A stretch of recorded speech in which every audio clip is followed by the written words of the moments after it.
telling you guys, God is showing up right now. He's showing up in this church. He's showing up in people's lives, and he wants to show up in your life too. And so I want to put some language to what we see happen in our church, and I'm just going to get right after it, okay? Second service, are you guys okay? Can you handle that? We're just going to put our foot on the gas right now. We're just going to go after it. So here's what I'm seeing happen right now. Put some language to it. First thing we're seeing here, God shows up in the if. Now, you'll understand this in just a moment. Follow me. There's a game that I notice every single one of us plays pretty much every single day. I call it the what if game. And these thoughts just start going through your mind.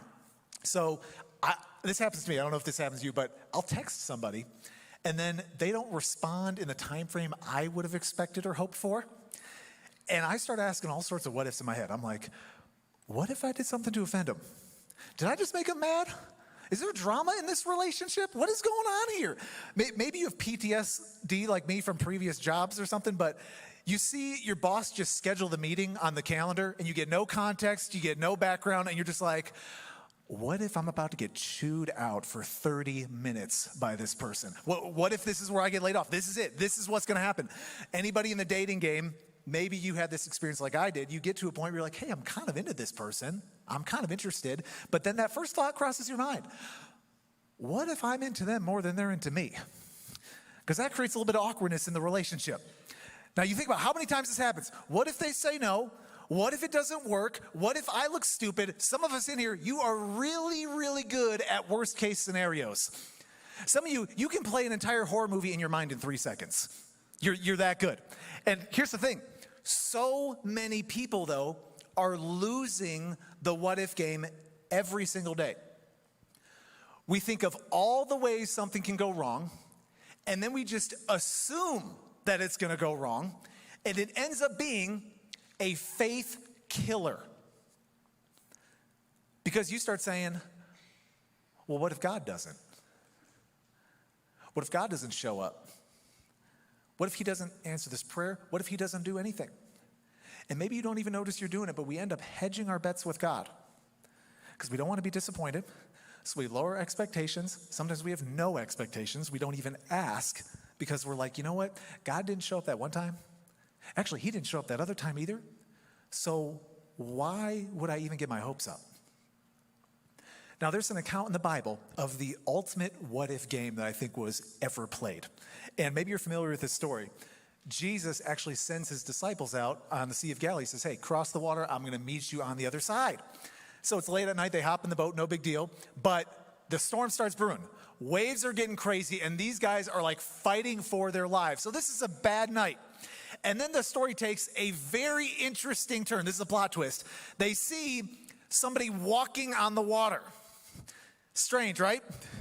Now, their response is what you'd expect. They're like, maybe we're seeing things. Maybe this is a ghost. But then whatever this thing is starts talking. He's like, hey, don't be afraid. It's just me. And they're like, that looks a lot like Jesus. Is that Jesus walking on the water? Now, if this story has not gotten weird enough for you yet, it gets even more strange.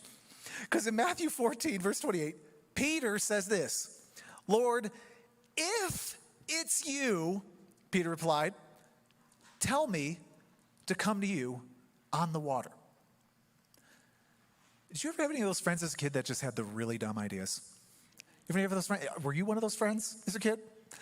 I remember when I was hanging out with my friends like middle school, we had this really fun idea. We said, hey, let's put fireworks into our BB guns, light them, and then see if we can shoot them off before they explode. We didn't think there was anything wrong with this idea. We thought it was a perfectly fine idea. Now, Peter, he sees this thing out of the water that they think maybe is Jesus, and he says, you know what? What if I walked on water? How about I do that? And you should have a moment where you're like, Peter, there are some dumb ideas in life. And this is one of them. It doesn't make any sense. And what makes this even more crazy is Peter doesn't even have a guarantee. Did you see what he said? If it's you. Peter's working on an if. He has no promise. He's not even totally sure this is the right guy. And if you know anything about Peter's life, this is kind of par for the course for him. Because if you follow his life, there's a moment where he even chops a dude's ear off. If you know that story, and Jesus has to clean up this whole mess all over the ground because Peter's swinging his sword around, chopping people's ears off. There's another time where Jesus says, "Get behind me, Satan," to Peter's face. Okay, you know it's a bad day when Jesus is calling you Satan. That's a really bad day. Not only that, Peter denies Jesus not just once, not twice, but 3 times. He's like, "I don't even know the dude." And so Peter, he doesn't have a stellar record, okay? He is not on the honor roll list at school. This is not a 4.0 GPA kind of guy. But there is one thing that sets Peter apart. And this is why he saw God show up so powerfully in his life in so many different ways. And it was this: for Peter, if was enough to move on. If was enough for him. Peter's in this boat with all these other guys. And they're all saying, what if this storm flips the boat? What if we don't make it to shore? What if we fall in? What if that's a ghost out there on the water? And Peter is the only one in this entire boat who says, what if it's Jesus out there? What if I went out there too? For him, if was enough. And he gets out of the boat. Now, a couple weeks ago, I had the opportunity to go to Carter Lake with some friends. Some of you guys know this. It's a little north of this area, beautiful lake. And we were just out on a boat, just enjoying the day. We're wakeboarding, we're tubing. The sun's just out. It's just this wonderful day. And at one point in time, though, our friends, I said, "Hey, do you want to try wake surfing?" Has anybody heard of this before? I've never heard of this in my entire life. I've never seen it. You actually can surf behind a boat. You don't even need a rope. You can sit right in the wake. And so my friend, he jumps in and demonstrates. He gets right up on his first try. He's just cruising like this ain't even a problem. So I'm watching him. I'm like, that doesn't look that hard. He's just kind of standing there on the board. How hard this could be? I said, give me that board. I'm going to do this. I snowboard. I got this. How hard could it be? Well, apparently very hard for me, okay? Because I went in that water more than every single person who got baptized last week at our church. I just kept falling and falling and falling. I mean, it honestly just got embarrassing after a while. See, the hopes are getting up here. I'm like, okay, this is the time. No, going down right away. So why am I even showing you that? You see, that's what it looks like so many times when you ask, what if? You start wondering, should I step out of the boat? What if this works? And then you take a few steps and you fall right in. And you're sinking real fast. This happens so many times, you're like, well, what if this is an opportunity from God? Maybe he's opening a door. And then the door gets slammed right in your face. You start dating somebody, what if this is the one? It seems like God brought us together, and before you know it, you are back to square one on the hunt. There's a lot of people going through some medical dynamics in our church. And you have that moment where the doctor, they're like, hey, we're going to try this treatment. We're going to try this medication. You're like, what if this is the one? What if we start to see progress? And then you try it, and it doesn't go the way you were thinking. You see, if you know the story, Peter says, what if? And he takes a few steps, and he falls right in. And he swims about as well as a rock. And this is the hardest thing about if. Because by definition, if you're saying what if, you do not have a guarantee. You do not know how it's going to turn out. And even though Peter was looking right at Jesus in the flesh, he did not even have a guarantee in this situation. And neither do we.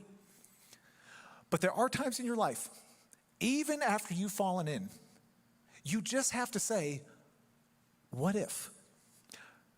What if I tried again? What if I trusted one more time? What if I gave it another shot? What if I just stepped out once more?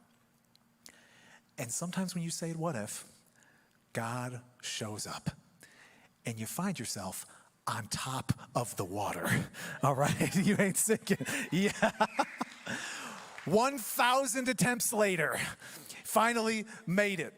Now, this is why I'm pointing this out. these are defining moments in our faith. And the reason there's no audio on there is because I'm laughing like a middle school girl right there. I'm all giddy because I finally got up. That's why there's no audio.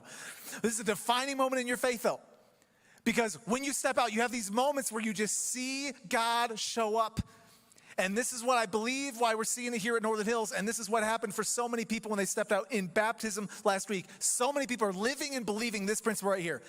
Better to step forward in faith and fall than step back in fear and miss God. Now you should be doing like that doesn't make too much sense, Brian. Because you're like, falling sounds like missing God. Falling means it didn't work. But follow me here. Peter, this night, could have easily said, you know what? Better to stay in the boat. I'm not going to fall if I stay in the boat. I'm actually going to stay dry if I stay in this boat. And yet Peter was the only person that night who got soaking wet and fell right in the water. The only one.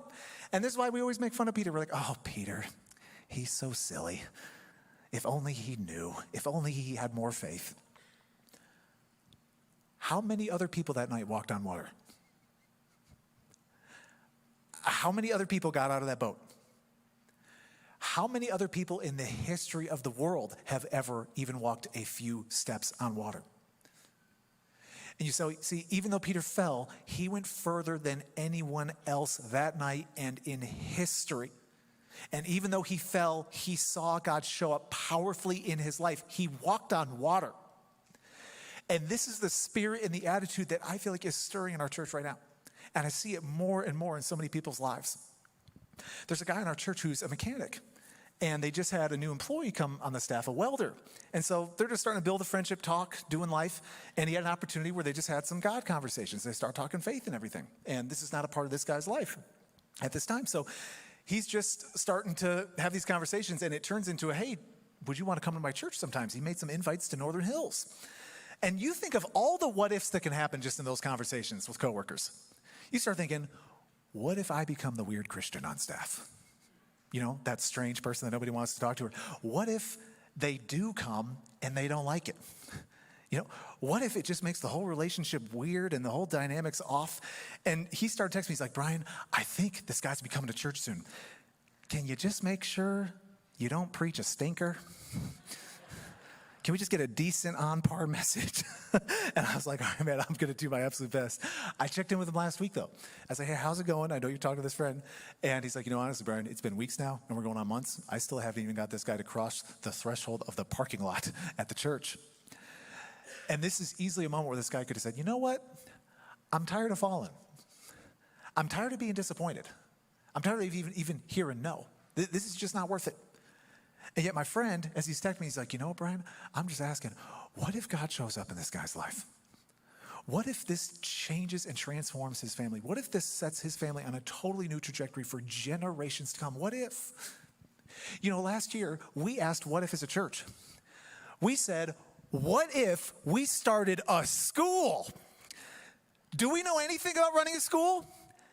Absolutely not. This much. This is how much we know about it. And you think of all the what ifs you could ask. Well, what if we don't get the teachers? What if kids don't enroll? What if the state makes this thing super complicated? But you just got to stop sometimes. And you got to say, you know what? What if God is calling our church to raise up one of the greatest generations this world has ever seen?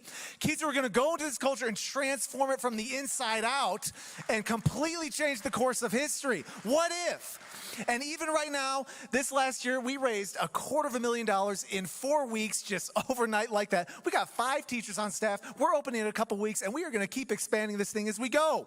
All because we asked, what if? What if? You know, it was earlier this summer, we had this charter school in the area say, hey, what if you guys were our home for a little while? And we met here. And we're like, well, how much time do we have to make this decision? They said, less than 2 weeks. We need a contract and a whole plan for hundreds of kids to be in your building. And I started asking all these what ifs. I'm like, what if these kids take over our building like locusts? I know kids. I'm like, what if these kids clog every single toilet in this building every single day? They're going to make an absolute disgusting mess in this place. I had all these what if questions. But sometimes you just got to step back. You say, you know what? What if God is giving us an opportunity to reach hundreds of students and families and teachers? What if he's giving us an opportunity to be a witness to God's love and his hospitality and his generosity in our community through this school and every other opportunity it brings? What if? Last week, so many of you guys faced a what if about baptism. There's so many thoughts that were going through your mind last week. You're like, well, what if it's really not time? What if this is just my emotions? What if it's not what I thought it was going to be? Maybe I'm hoping I'm going to get over some stuff and baptism is going to be that, and then I fall back into the same stuff. What if this just doesn't work out? But 112 of you said, what if I get baptized today? And you didn't let anything stop you. Not even the fact that we ran out of shorts and shirts. You guys are getting baptized in your jeans and your boxers. I actually don't know if that's true. That'd be kind of gross. But, you guys are getting baptized in whatever you're doing because you didn't let anything stop you, because you were saying, what if God is showing up in my life? What if he is asking me to take a step of faith? And I'm telling you, when people start living with this kind of attitude, a what if kind of faith, God starts to show up. And that's why we're seeing this happen in our church right now. And I just want to encourage all of us to keep this spirit, this what if spirit. What if God shows up in this place? Now, there's another piece to this too that I'm seeing in our church though. And it's this: God shows up for the fully committed. There's this passage in the Old Testament, this prophet's talking to a king. The king's all freaked out about these enemy armies that he thinks are going to defeat him. And the prophet's trying to encourage him, trying to challenge him a little bit. He's saying, hey, you got to have some faith. You got to believe. And he gives him a reason for this. He said, this is why you got to trust God. He says this in 2 Chronicles 16. For the eyes of the Lord range throughout the earth to strengthen those whose hearts are fully committed to him. I had a conversation with a woman in our church just very recently. She came and found me after service. She said, Brian, I just got to tell you a story. She said it was back in March when my father's cancer returned for a third time. Very aggressive form of cancer. And he was told that he wasn't a candidate for surgery, for chemo, radiation, any of that. And they just had a treatment to buy him some time. That was the plan. By the time they got to April, they already started going down the hospice road and getting those plans in order. By May, the tumor that was in his head that started as a little pimple-sized thing in March was already the size of a golf ball. Now, she told me, she was just being honest, she said, Brian, at that point in time, I really just kind of stopped praying. Because I'm thinking, we're not at the point now where we're praying for remission. We're just praying for just a smooth transition. That's really what we're hoping for right now. It was in May, these last couple months, where we sang a song in a church called House of Miracles. Actually, the one, ironically, that we just sang today. And there was a moment after that song when we just stopped as a church. We said, you know what? If we're going to sing about miracles, how about we actually ask for some? I know, crazy thought. Maybe God actually does miracles. And so we just paused. We said, if you need a miracle, let's just take a moment and ask God. Let's just see. It's not a guarantee, but what if? And so the woman, she said, you know what? I had nothing to lose. So I just said, all right, God, if there's some more time for my dad, if you have something for him, I'm just asking you to show up. So she prayed. Well, they got a scan back from July, and this man, who's on the hospice path, is 100% cancer-free. The tumor is completely gone. He's been completely healed. Completely. Totally gone. I'm telling you, there are moments in your life where you do see undeniable miracles. God gives you a total solution to an impossible situation. He absolutely does. It happens. But there are some realities of the faith journey that are very confusing and even kind of frustrating. Because in the same sense where that woman saw an absolute miracle, I've talked to so many people in our church time and time again where they come up and they say, Brian, I need a healing. I need a relationship repaired. I need a miracle. I need a solution to this situation. And they are just like that woman. They are fully committed. They're praying. They're seeking God. They're asking, what if God shows up? And then they're still sick. The relationship still falls apart. The person still dies. The solution doesn't come. these are the moments that feel like such an injustice. You start thinking, man, how unfair. It's almost cruel. Because you're like, God, how can you be so inconsistent?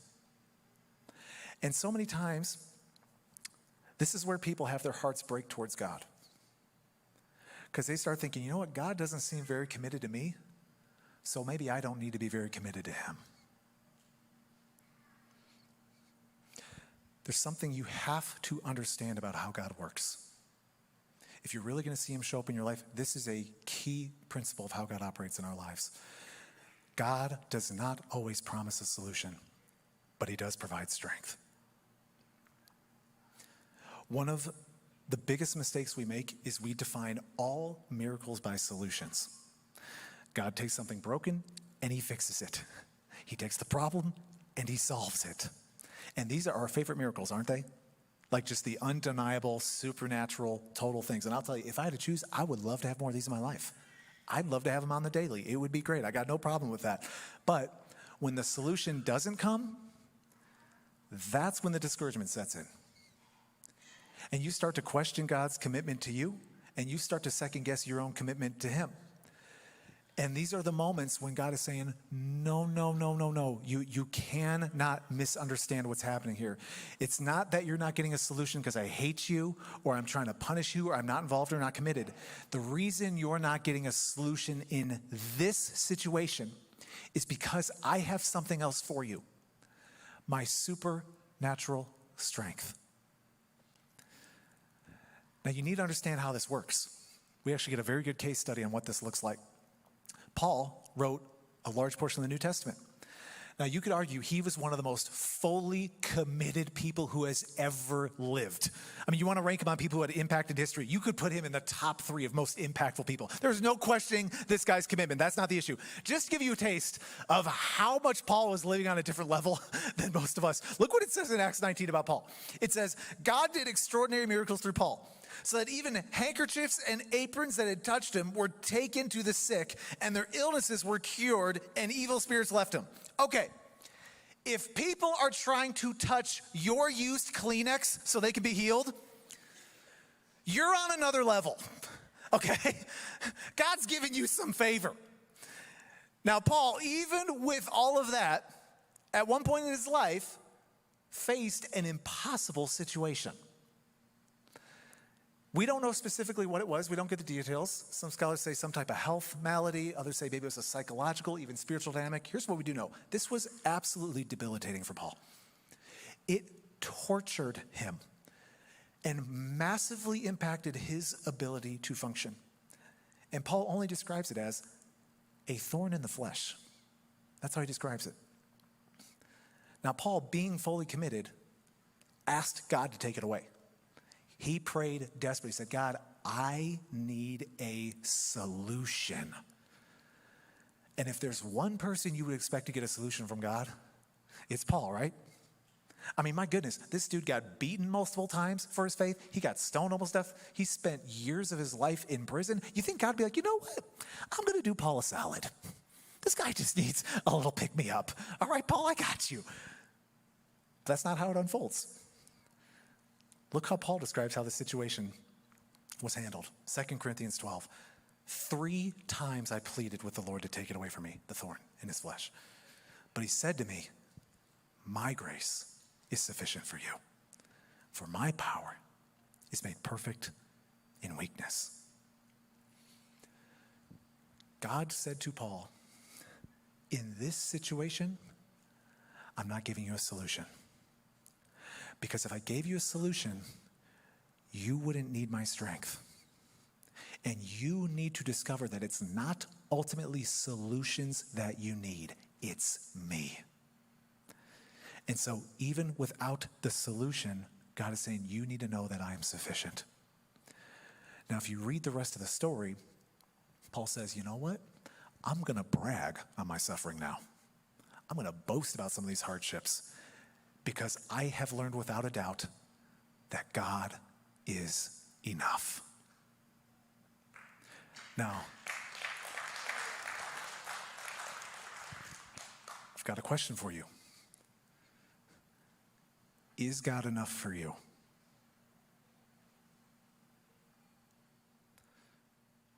Are you at a place in your life and faith where you could say, God, even if I don't get a solution, I know you're sufficient.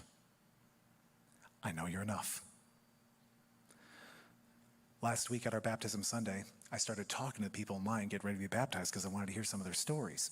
And I ran into this guy, and we just started talking and sharing stories. I said, have we ever met before? I just don't think we have. And he said, well, actually, today is my first day at Northern Hills. And I was like, oh, well, welcome to Northern Hills and our baptism conga line here happening. And what was so cool, though, is actually last week, this man got baptized. His wife got baptized, and 2 of his children were baptized with him as well that weekend. It was just such a really cool moment. Yeah, unbelievable. So I got talking to Connor, and as he was sharing his details, and I said, man, would you be okay if I shared some of the details of your story? He said, absolutely. We're an open book. But as he was talking to me in that line, he started explaining how they had just moved here to Colorado less than a month ago from the other side of the country because one of their other kids has some very serious medical needs, very serious, so much so that they moved here so they could be close to Colorado Children's Hospital, I guess the best in the world for what their daughter needs. And so I just couldn't help myself because Nicole and I have a lot of experience going to Colorado Children's with our own daughter. So we have been around that roller coaster with our kids' medical needs. And I just couldn't help myself. I asked him, I said, man, how are you processing this? Like, how are you even navigating this? What is this doing to your faith? Because they're going through serious stuff right now. And what he said just absolutely floored me. Because he said, you know, Brian, I know God can do miracles. I know he can heal. I know he can. But I also believe in science and medicine. And science and medicine right now is saying that my daughter needs serious help. And the odds are not in her favor. But this is what really struck me. He said, Brian, I'm very aware that this situation may not go the way I want. And my wife and I, we may not get a solution to our daughter's needs. But my faith does not depend on me getting a solution. He said, I am fully committed to my kids and God, no matter what. Now, he really got me thinking. Because I realized when he was saying this, you know what? The miracle is not always the solution. It's not. Sometimes the miracle is strength. God shows up in your life with his supernatural power that you need to persevere and endure and be a witness of his glorious goodness and love and kindness and grace in your life in the midst of your worst situations. And that is a miracle just in and of itself. And I'm telling you, you may not get the solution you want, but God always promises strength when you need it. And for those of you who were baptized last week, you made a declaration of full commitment to Jesus.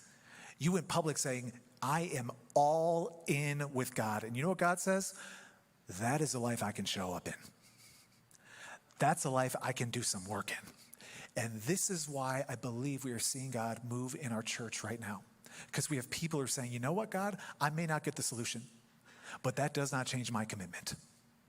Just give me the strength I need when I need it. So I just want to encourage some of you guys. You're not promised a solution. You can't always manufacture the strength. All God is asking is that you stay committed. And he says, I'll show up. I'll give you what you need. Now, there's one other condition I see happening in our church right now. I see it in people's lives, and I want to keep stirring this for us. Some of you might remember, if you were here last year at this time, we did a series called There Is More. Now, this whole series was about how God is able and even willing to do so much more than we often ask or even imagine. And there was a foundational passage that set the tone for the conditions of what causes God to show up in our lives sometimes. And it's right here in Hosea 10. This is what it says. Break up your fallow ground, for it is time to seek the Lord, that he may come and rain righteousness on you. Now, some of you might remember this from last year, but for a lot of us, this will be new. This idea of fallow ground, all fallow ground is is ground that has not been worked. It's just been left idle. And so it can't really grow anything good. It's rocky, it's hard, it's really dry. It's Colorado, all right? Very easy for us to understand here in Colorado, all right? Now, there is an area in the world that is considered the driest and most fallow place on the planet. And it's called the Atacama Desert in Chile. This place, if you can believe it, only gets millimeters of rain every year. And it even had a 500-year period where it got zero rain. 500 years, driest place on earth. Now, this is the image God is using to talk about what happens to our hearts. We don't work the soil of our soul, and then good things can't really grow. Stuff can't really come to life. And if you've ever tried gardening before, you know how hard it is to start breaking up that hard soil. It's like trying to push through concrete. And sometimes I watch Nicole doing it outside from our air-conditioned house, and I feel so bad for her. I'm exhausted for her when I'm watching her try to break up the soil. It's hard work for that woman. Now, this is what God's saying, though. You got to break up the soil in your heart. You got to do the hard work of softening yourself towards God. You got to cultivate a soul where seeds can take root. And this is repenting of sin, turning from those destructive ways. This is humbling yourself before God. It's seeking Him genuinely and desperately. And there's a principle we see here in this passage, and this is just how God works. We work the soil, God sends the rain. This is how it works. This is an agricultural context when Hosea is writing this. They didn't have modern irrigation. So all they could do was work the soil. That's all they could do. They had no control over the rain. So they were praying to God, God, please send rain. Because if God doesn't send the rain, they don't eat. This is a very serious situation for them. But God's not talking about rain for food right now. He's talking about raining down His blessing and His presence and His power and showing up in our lives. And you need to know today, everybody, we are in a rainy season here at Northern Hills in the best possible way. God has just been so generous in raining down His blessing and His favor. And the reason why I believe that is happening is because the soil is good. There is good soil here at this church. You know, every week, I am just blown away by the people of this church. Every single week, there are people sacrificing and serving and seeking God. You know, many of you don't know this. There's a group of men that show up at our church every single week, Monday through Friday, and they're vacuuming carpets, they're scrubbing toilets, and they're cleaning this entire building, and they do it on their own free time. They totally volunteer it, this group of men, to clean this whole church. And 99% of our church will never see all the sacrifices these guys make for this community. There's a group of women at our church who come pretty much every single week. They were just here this last Wednesday, and they prepped all of the materials for the kids' ministry today, for all these kids. And they do all these special projects for the church, and they volunteer their time to do it, and most everybody will never see who these ladies are and all the sacrifices they're making for our church. You know, there is a man in our church who every day on his commute pulls into our church and drives a lap around our building and prays for this community and this congregation. Seeks God on behalf of every person here. I remember one day I was in the conference room upstairs in our church, and I see a guy walking around our building. I said, who is this creeper trespassing on our property? I'm about to go call the cops. This is so strange behavior. This guy's squatting. And I looked close. I'm like, oh my goodness, he is praying right now. This guy is prayer walking our property, seeking God on behalf of this community. You know, there's people not even in this service right now because they're walking this building, making sure everything is staying safe, keeping their eyes on everything. There are so many people that are investing in it and loving on kids that are not even their own. And you know, there are so many people right now doing thankless, invisible tasks that are so essential for the functioning of this church. And the reason why I bring all this up is because every single one of those sacrifices these people are making is working the soil of this church. It's preparing for God to send the rain. And 112 of you last week, you took a massive step. You worked the soil of your heart. You sought God, and He opened up your life and rained down His own favor on this church and this whole community. And this is what I'm trying to get at. Everything, you see what Hosea is saying? This is really the whole point of the message, even though it's the third point. This is what I'm trying to get at. It's this simple. God shows up where He is wanted. It's that simple. You say, how do I get God to show up in my life? Do you want him? Do you want him more than anything else? Are you desperate for it?